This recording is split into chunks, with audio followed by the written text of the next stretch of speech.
Hello students, नमस्कार। स्वागत है इस वीडियो में हम देखेंगे त्रैमासिक परीक्षा, अर्धवार्षिक परीक्षा, प्री बोर्ड परीक्षा, वार्षिक परीक्षा, बोर्ड परीक्षा, सभी के लिए क्लास 12th के फिजिक्स के लिए इम्पोर्टेंट क्वेश्चन। ठीक है। हालांकि ये त्रैमासिक परीक्षा के हिसाब से है, क्योंकि त्रैमासिक परीक्षा आपकी अभी नज़दीक है, तो उसके हिसाब से ये क्वेश्चन तैयार किए गए हैं। तो जो जो चैप्टर्स आपके आने हैं और जिन चैप्टर्स से इम्पोर्टेंट क्वेश्चन जितने ज़्यादा बन सकते हैं, सभी इस वीडियो में कवर किए गए हैं। तो पूरा वीडियो देखना और वीडियो को लाइक ज़रूर कर देना। तो चलिए हम शुरू करते हैं। मैं आपको थोड़ा आपका सिलेबस दिखा देता हूं, जो आपका त्रैमासिक परीक्षा का है, उसी के हिसाब से मैंने तैयार किए हैं। तो चलिए उसको देख लेते हैं, और उसको देखने के बाद आपको रियलाइज होगा कि जो जो क्वेश्चन आपके पूछे जाने हैं उसी में से ये हैं। ठीक है।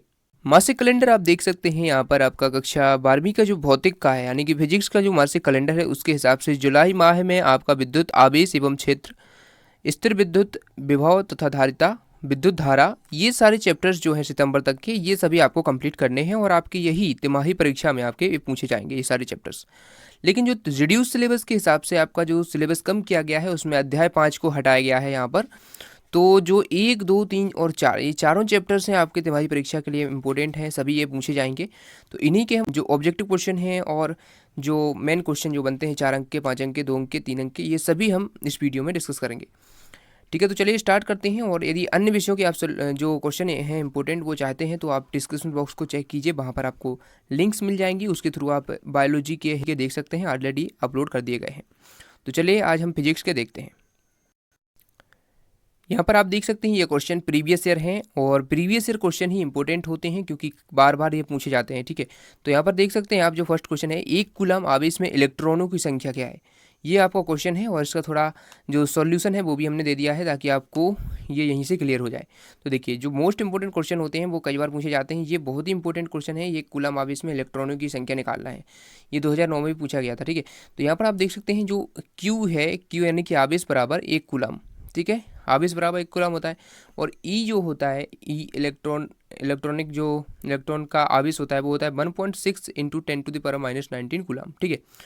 तो आप पर आपको निकालनी है इलेक्ट्रॉनों की संख्या। तो जो एन है वो आपको निकालनी है। तो आवेश के क्वांटीकरण से आप देखेंगे क्यू इक्वल टू एन ही होता है। ठीक है। तो आप एन का यहाँ पर मान आपको निकालना है। ई आपको दिया गया है, यानी कि इलेक्ट्रॉनिक आवेश दिया गया है, इसका आप यहाँ पर मान रख देंगे। तो एन का जो देखिए यहाँ पर पक्षांतर करेंगे तो N equal to G open ही हो जाएगा। ठीक है। क्योंकि ये एन इस तरफ से ई इस तरफ आया, तो ये बटे में आ गया, कि ये गुणा में था। तो एन जो है, इस प्रकार से आप इसको निकालेंगे तो एन का जो वैल्यू आ जाएगा 6.25 इंटू 10⁻18 हो जाएगा। ठीक है। इस प्रकार से इसका कर लेंगे। सेकंड क्वेश्चन आप देख सकते हैं, विद्युत क्षेत्र की तीव्रता का एसआई मात्रक क्या होता है, तो न्यूटन पर कूलम या वोल्ट पर मीटर होता है। ठीक है। तो इसको आपको याद रखना है। उसके बाद अगला क्वेश्चन पूछा गया, वायु को परावैद्युतांक होता है। बहुत ही इंपॉर्टेंट है, ये कई बार पूछा जाता है। देखिए आप देख सकते हैं 2010 में पूछा गया, 2015 में, 2001 में, ये कई बार पूछे जाते हैं। ठीक है। तो वायु का जो परावैद्युतांक होता है वो 1 होता है, इसको याद रखना है। विद्युत विभव का एसआई मात्रक क्या होता है। तो अभी हम ऑब्जेक्टिव क्वेश्चन देख रहे हैं। ऑब्जेक्टिव क्वेश्चन कंप्लीट करने के बाद हम जो बड़े क्वेश्चन होते हैं उनको भी देखेंगे। ठीक है। विद्युत विभव का एसआई मात्रक वो होता है जूल पर कूलम। ठीक है। इसको आपको याद रखना है। यहीं से सीधे आप इसको याद करते जाइए। यदि इसका पीडीएफ आपको चाहिए, तो आप हमारे टेलीग्राम चैनल को ज्वाइन कर सकते हैं। ठीक है। वहाँ से आपको पीडीएफ मिल जाएगा, थोड़ी देर में मिलेगा। ठीक है। विद्युत फ्लक्स का एसआई मात्रक, तो ये होता है newton metre square per coulomb. ठीक है। तो इसको आप याद रखेंगे। अगला है E is directly proportional to 1/r²। ठीक है। ये आपको याद रखना है, ये इक्वेशन होती है। ठीक है। उसके बाद आवेश का क्वांटीकरण क्या होता है, Q equal to N E, यहाँ पर प्लस और माइनस में होता है। ठीक है। उसके बाद एक इलेक्ट्रॉन वोल्ट कितना होता है, 1.6 इंटू 10⁻⁻19 जूल। ठीक है। 1.6 गुणे 10⁻⁻19 जूल।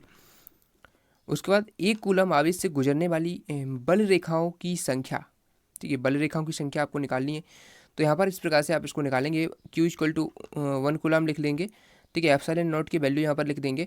उसके बाद जो फाई है, ठीक है, जो आपकी कूलम जो विद्युत बल रेखाओं की संख्या है, वो किस प्रकार से निकालेंगे, तो गॉस की प्रमेय आप यहाँ पर लगा देंगे। ठीक है।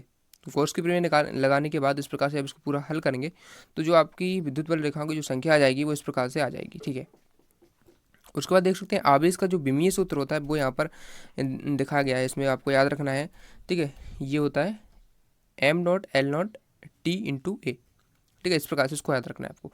मूल आवेश का जो मान है वो होता है 1.6 गुणे 10⁻⁻19 कूलम। उसके बाद विद्युत द्विध्रुव आघूर्ण का एसआई मात्रक, ये होता है कूलम इंटू मीटर। ठीक है। Coulomb metre. और विद्युत द्विध्रुव की स्थितिज ऊर्जा क्या होती है, minus of P into E cos theta, ठीक है। ये आपकी विद्युत द्विध्रुव की स्थितिज ऊर्जा होती है। जो अध्याय 1 था उसके हमने एक इंपॉर्टेंट ऑब्जेक्टिव देख लिए हैं। अब अध्याय 2 के हम देखते हैं। ठीक है, इनमें से कोई भी आपसे चैप्टर हटे नहीं है, केवल चैप्टर 5 ही हटाया गया है, तो उसके हम उसमें से जो जो हटाए गए हैं उनको हम हटा देंगे। ठीक है, अब अध्याय 2 देखते हैं। किसी पदार्थ के विशिष्ट प्रतिरोध के व्युत्क्रम को उसकी विशिष्ट चालकता कहा जाता है। ये आपका सत्य प्रकार का है, तो ये सत्य हो जाएगा। ठीक है, तार की प्रतिरोधकता पदार्थ की प्रकृति पर निर्भर करती है। तो यहाँ पर जैसे खाली स्थान में पूछ लिया जाए तो यहाँ पर पदार्थ की प्रकृति आपको भरना है। ठीक है, तांबे का जो तार होता है वो ओमीय प्रतिरोध है, तो यहाँ पर आप तांबे का तार भर देंगे जैसे आपका पूछा जाएगा उसमें। तो और जो एक फेरड होता है वो 1 कूलम बटे 1 वोल्ट के बराबर होता है, इसको आपको याद रखना है। समांतर प्लेट संधारित्र की जो धारिता होती है वो K into epsilon naught into ए अपॉन डी होती है। ठीक है, एक फेरड का मान क्या होता है, 9 × 10⁻11 स्थित फेरड होता है। ठीक है, स्टेट कूलम। उसके बाद अगला है दो संधारित्रों की जो संधारित्र होते हैं उनको श्रेणी क्रम में जोड़ने पर प्रत्येक संधारित्र का जो आवेश का मान रहता है वो समान रहता है, इसको आपको याद रखना है। ठीक है, ये सभी क्वेश्चन हैं जो कई बार पूछे गए हैं और जो नए क्वेश्चन इसमें डाले गए हैं वो इस बार पूछे जा सकते हैं, क्योंकि जो आपके एनसीईआरटी है उसी में से हैं ये। समविभव पृष्ठ तथा विद्युत बल रेखाओं के बीच का कोण होता है वो माइनस जो होता है वो 90 डिग्री होता है। ठीक है, तो 90 डिग्री होता है, इसको याद रखना है आपको। गोलीय चालक की धारिता क्या होती है, C = 4 pi epsilon naught into R. उसके बाद देख सकते हैं विद्युत धारिता का एसआई मात्रक क्या होता है, ये फैराड होता है, इसको आपको याद रखना है। यहाँ पर अगला है संधारित्र वही युक्ति है जिसके द्वारा किसी चालक के आकार या आयतन में बिना परिवर्तन किए उसकी विद्युत धारिता बढ़ाई जा सकती है। तो यहाँ पर संधारित्र ये है। ठीक है, तो संधारित्र इसको याद रखना है आपको। समांतर प्लेट संधारित्र की दो प्लेटों के बीच विभवांतर नियत है। जब प्लेटों के बीच वायु बदलकर पराविद्युत पदार्थ रख दिया जाता है तो विद्युत क्षेत्र की तीव्रता अपरिवर्तित रहती है। तो यहाँ पर अपरिवर्तित यहाँ पर इंपॉर्टेंट है आपका, ये खाली स्थान में पूछ सकता है। समांतर प्लेट संधारित्र की प्लेटों के बीच की दूरी बढ़ाने पर उसकी धारिता क्या होती है, कम हो जाती है। ठीक है, ये आपका खाली स्थान में पूछ लेगा, अधिक दे देगा एक ऑप्शन, एक दे देगा कम, तो यहाँ पर कम आपको भरना है। ठीक है, 1 माइक्रोफेरड धारिता के गोलीय चालक की त्रिज्या क्या होती है। ठीक है, तो ये आप इस प्रकार से निकालेंगे और इसका आपका आंसर जो हो जाएगा इस प्रकार से आप नीचे तक आप करते जाएंगे। यहाँ पर R = 9 किलोमीटर ठीक आ जाएगा। ठीक है, सबसे इम्पोर्टेंट बात ये होती है, आप जब त्रैमासिक परीक्षा हो, आपकी छमाही परीक्षा हो, कोई भी परीक्षा हो, तो उसके लिए आपको ज़रूरी होता है कि कुछ स्ट्रेटजीज़ फॉलो किए जाएं। तो उन स्ट्रेटजीज़ के मैंने वीडियो पहले से बना रखे हैं, 2 वीडियोस। ठीक है, एक में मैंने बताया है कि बोर्ड एग्जाम में अच्छे अंक कैसे लाएं, उसको आप जरूर देख लेना, डिस्क्रिप्शन बॉक्स को चेक करेंगे वहाँ पर आपको मिल जाएगी। और एक में बताया है कि कैसे आप बोर्ड परीक्षा में लिखेंगे। ठीक है, कई बच्चों को लिखना ही नहीं आता है जिसकी वजह से उनके मार्क्स जो है वो कम आते हैं। तो जब आप लिखेंगे, बेहतर तरीके से लिखेंगे तो आपके अंक उसमें भी इजाफा होगा, बढ़ेंगे आपका अंक, तो उसको भी आपको देखना है। ठीक है, दोनों वीडियोस आप देख लेंगे तो काफ़ी आपको मदद मिलेगी। उसके बाद आगे देख सकते हैं पृथ्वी का जो विभव होता है वो शून्य होता है, ये आपको याद रखना है, 2017 में पूछा गया था। जो इलेक्ट्रॉन का जो प्रवाह होता है वो कम विभव से अधिक विभव की ओर होता है, ये आपको याद रखना है। जो इलेक्ट्रॉनिक जो प्रभाव जो इलेक्ट्रॉनिक प्रवाह होता है, ठीक है, जो कैसे बहते हैं इलेक्ट्रॉन, कम विभव से अधिक विभव की ओर बहते हैं, इसको आपको याद रखना है। अब देख सकते हैं यहाँ पर अगला क्वेश्चन है, दो बिंदु आवेश हैं Q तथा एक दूसरे से जो आवेश हैं वो एक दूसरे से 2a दूरी पर रखे हैं, इनके ठीक मध्य बिंदु पर विद्युत विभव क्या होगा। तो यहाँ पर देख सकते हैं एक बिंदु O है यहाँ पर रखा हुआ है और A और B इस प्रकार से बना दिए हैं पॉइंट्स, तो दोनों आवेश रख दिए हैं, इनके बीच की दूरी 2a है, ये रख दी है। तो A के कारण जो O पर विद्युत विभव है वो V1 = 1/4 पाई एप्सिलॉन नॉट इंटू Q/A हो जाएगा। इसको फर्स्ट इक्वेशन दे देंगे, सेकंड को इसी प्रकार से दे देंगे सेकंड इक्वेशन। तो बिंदु O पर जो कुल विभव हो जाएगा वो दोनों को हम ऐड कर देंगे, तो जोड़ेंगे तो इस प्रकार से आपका V = Q/2 pi epsilon naught into A आ जाएगा। ठीक है, उसके बाद आप देख सकते हैं, अब अध्याय 3 हम देखते हैं। अध्याय 3 के ऑब्जेक्टिव क्वेश्चन जो हैं वो देख लेते हैं। विद्युत सेल स्रोत है, जो विद्युत सेल है वो विद्युत ऊर्जा का स्रोत है। ठीक है, उसके बाद विद्युत मीटर विभव मापी में श्रेष्ठता, तो किस में श्रेष्ठ, कौन श्रेष्ठ होता है, तो वो विभव मापी श्रेष्ठ होता है।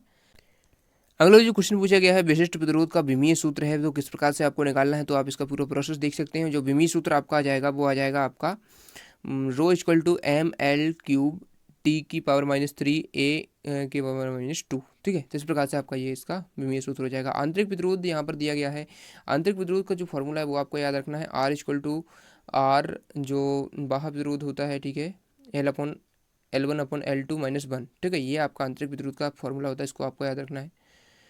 तो आगे देखते हैं, जो विभव मापी के तार के प्रति एकांक लंबाई में विभव का जो पतन होता है उसे विभव प्रवणता कहते हैं, ठीक है। तो ये आपको याद रखना है। गोलीय संधारित्र की धारिता का सूत्र इस प्रकार से आप देख सकते हैं, ठीक है, देख लीजिए। और अतिचालक जो पदार्थ होते हैं उनकी चालकता अनंत होती है, ये आपका ऑब्जेक्टिव क्वेश्चन में पूछ सकता है खाली स्थान में। अर्धचालकों का प्रतिरोध ताप गुणांक ऋणात्मक होता है, ठीक है। प्रतिरोध ताप गुणांक जो होता है वो ऋणात्मक होता है अर्धचालकों का। विभव मापी के तार मैग्नीज या कॉन्स्टेंटन के बने होते हैं, ठीक है। जो विभव के तार होते हैं वे मैग्नीज या कॉन्स्टेंटन के बनाए जाते हैं। विशिष्ट प्रतिरोध का ऐसा ही मात्रक ओम मीटर होता है, ये कई बार पूछा जाता है, ठीक है, इंपॉर्टेंट है ये। आंतरिक प्रतिरोध जो होता है वो इस प्रकार से आप इसका फॉर्मूला याद कर लेंगे। विशिष्ट प्रतिरोध का ऐसा ही मात्रक ओम मीटर होता है, और धारा का ऐसा ही मात्रक होता है जो एम्पियर होता है। और मीटर सेतु जो होता है वो व्हीटस्टोन सेतु के सिद्धांत पर कार्य करता है। धारामापी का वोल्ट मीटर में परिवर्तन, तो यहाँ पर आप इसका आंसर देख सकते हैं। धारामापी की कुंडली के साथ श्रेणी क्रम में उच्च प्रतिरोध का तार जोड़कर किया जा सकता है, ठीक है। धारामापी का वोल्ट मीटर में परिवर्तन। आगे देख सकते हैं 2/3 ओम के प्रतिरोध का श्रेणी क्रम में तुल्य प्रतिरोध क्या होगा, तो आप इस प्रकार से इसका निकाल सकते हैं। R = R1 + R2 और 2, 3, 5 ओम इसका हो जाएगा। श्रेणी क्रम है इसलिए सीधे ही जोड़ देंगे। धारा का घनत्व का ऐसा ही मात्रक जो होता है वो एम्पियर/मीटर² होता है। आदर्श अमीटर का जो प्रतिरोध होता है वो 0 होता है, इसको आपको याद रखना है। और विभव मापी को आदर्श वोल्ट मीटर कहा जाता है। देखिए इतने सारे क्वेश्चन हैं, आप इनको अच्छे से कंप्लीट करके रखिए।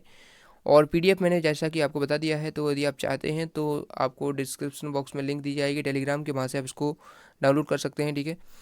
और इनको याद कर सकते हैं, आपकी बोर्ड परीक्षा में भी ये पूछे जाएंगे, बहुत ही इंपॉर्टेंट है ये क्वेश्चन। अब देखिए जो आपका यूनिट 3 है, इसमें अध्याय 4 और 5 है, ठीक है। तो अध्याय 4 के हमें पढ़ना है क्योंकि 5 आपका हटा दिया गया है, तो 4 के हम इसमें देख लेते हैं। तो ऑब्जेक्टिव क्वेश्चन है, इनको आप देख लीजिए, इनमें से 4 के अलग कर लीजिए, ठीक है। तो लॉरेंज बल्ब है, ये आपको याद रखना है, इसका सूत्र आपको याद रखना है। बायो-सैवर्ट का जो नियम है उसका सूत्र आपको याद रखना है, इस प्रकार से है। एक चुंबक को तोड़कर एक अकेला ध्रुव प्राप्त नहीं किया जा सकता, ये आपको याद रखना है। उसके बाद जो ध्रुव प्राबल्य होता है उसका ऐसा ही मात्रक एम्पियर मीटर होता है, ये आपको याद रखना है। जो प्रभावकारी लंबाई होती है उसका सूत्र इस प्रकार से आप क्या कर सकते हैं। चुंबकीय आघूर्ण का ऐसा ही मात्रक एम्पियर मीटर होता है। वैसे तो चुंबकीय आघूर्ण हट गया है क्योंकि ये आपका अध्याय 5 का क्वेश्चन है, तो जो क्वेश्चन है इसमें से कुछ हटा दिए गए हैं, फिर भी आप इनको ऑब्जेक्टिव क्वेश्चन है इनको पढ़ ही लीजिए। जो बड़े क्वेश्चन है वो हम केवल 4 अध्याय के ही पढ़ेंगे, ठीक है। तो इस प्रकार से आप देख सकते हैं, सभी याद कर सकते हैं। यहाँ पर ये बहुत ही इंपॉर्टेंट है, धारा के जो चुंबकीय प्रभाव है उसकी खोज किसने की थी, तो ओस्टेड ने की थी, ठीक है। और भूचुंबकीय ध्रुवों पर नमन कोण होता है वो 90 डिग्री होता है। चुंबकीय क्षेत्र की तीव्रता का मात्रक होता है वो टेस्ला होता है, वेबर पर मीटर स्क्वायर होता है, या फिर न्यूटन पर एम्पियर मीटर होता है, ये सभी होते हैं, ठीक है। तो कोई भी यूनिट आपको दी जा सकती है जो क्वेश्चन होते हैं ऑब्जेक्टिव उसमें, तो आपको सभी याद कर लेनी है। धारा का मापन होता है वो अमीटर से किया जाता है, और शंट युक्त धारामापी होता है वो अमीटर होता है। और धारावाही परिनालिका होती है उसके केंद्र पर चुंबकीय क्षेत्र की तीव्रता म्यू नॉट इंटू NI होती है, ठीक है। तो इस प्रकार से आप देख लीजिए, ठीक है। सभी आपके 4 अध्याय और 5 अध्याय के दोनों के हैं, तो इसमें से आप 4 अध्याय की याद कर लेंगे। अब देखते हैं जो आपके, देखिए यहाँ पर थोड़ा वीडियो लेंदी हो गया है इसलिए हम पार्ट 2 में अब देखेंगे जो क्वेश्चन है आपके वो, ठीक है। ऑब्जेक्टिव क्वेश्चन अभी हमने कंप्लीट कर लिए हैं अध्याय 4 तक, ठीक है। 1, 2, 3 और 4 यही आपके तुम्हारी परीक्षा में पूछे जाने हैं, क्योंकि सितंबर तक के पाठ्यक्रम में यही सिलेबस में है। जो मैंने 2 वीडियोस बताए हैं वो जरूर देख लेना, कैसे बोर्ड एग्जाम की तैयारी करते हैं और कैसे बोर्ड एग्जाम में या किसी भी परीक्षा में लिखते हैं, उसको जरूर देख लेना। और बायोलॉजी के ऑलरेडी अपलोड कर दिए गए हैं क्वेश्चन है आपके लिए तमाशी परीक्षा के लिए, तो उसको भी आप देख लेना, डिस्क्रिप्शन बॉक्स में लिंक दे दी जाएगी, ठीक है। Thanks for watching. इस चैनल को सब्सक्राइब नहीं किया तो कर लेना।